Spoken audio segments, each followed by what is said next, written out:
বন্ধুরা, আবার একটা রেসিপি নিয়ে চলে এলাম। এটা তো মাছ ভাজা হচ্ছে। তো এখানে মেল হয়ে মাছি দিয়েছে এবং মাছ ভাজা হচ্ছে, আবার এদিকে চা হচ্ছে। তোমরা দেখতে থাকো। তো বন্ধুরা,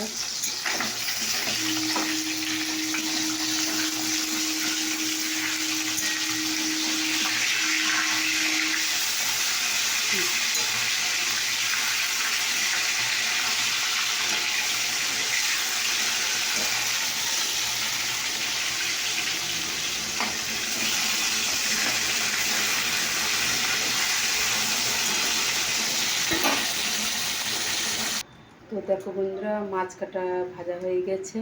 তো এটাতে তেল গরম হয়েছে। এবার আমি এখানে পটল আলু নিয়েছি, এবার পটল দিচ্ছি। পটলটাকে আগে ভেজে নেব। মাছের তেলে আর কি পটলটা ভেজে নিচ্ছি।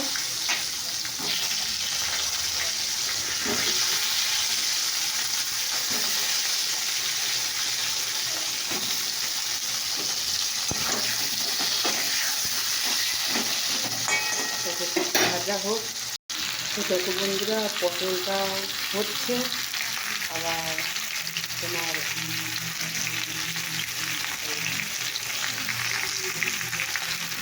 পটলটা ভাজা হলে আলুটা দিলাম, তারপর টমেটোটা দিয়ে দিলাম। একটু ভাজা ভাজা সেটাতে এখানে আটা রসুন পেঁয়াজ দেওয়া আছে। এগুলো একটা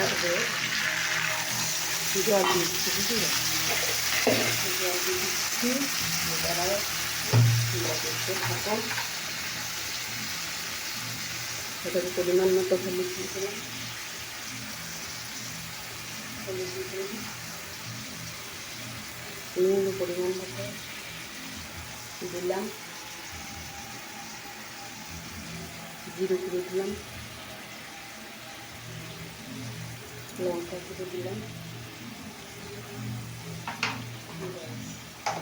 এবার এটাকে নিয়ে দিয়ে কষতে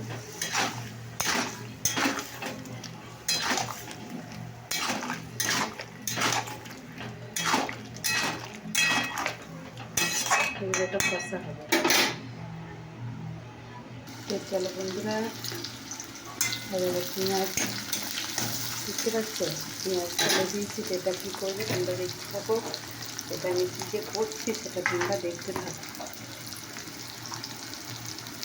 এটাকে নিয়ে দিলাম,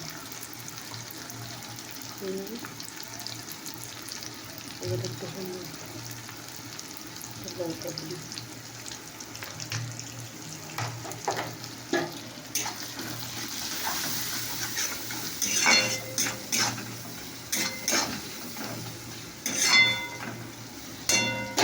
তো কেন এটা দিয়েছি এবার সেটা পারবো।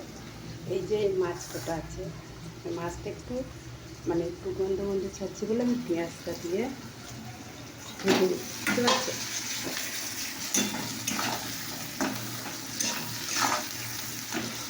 বুঝতে পারছো? এটা কিন্তু যেন একটু ভেঙে নেবো, বুঝতে পারছো? এটা দিলাম, ভেঙে নেবো।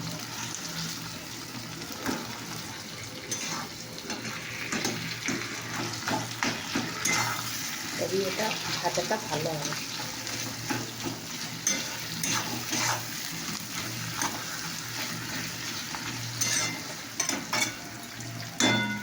এটা হচ্ছে চলো এটা দেখা।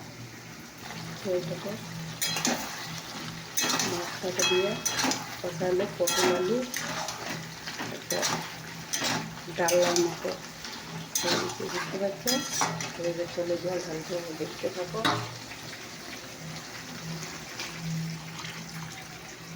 আমি জল দিয়ে দিলাম।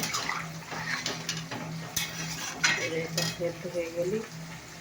তো কেমন লাগলো রেসিপিটা অবশ্যই জানাবে।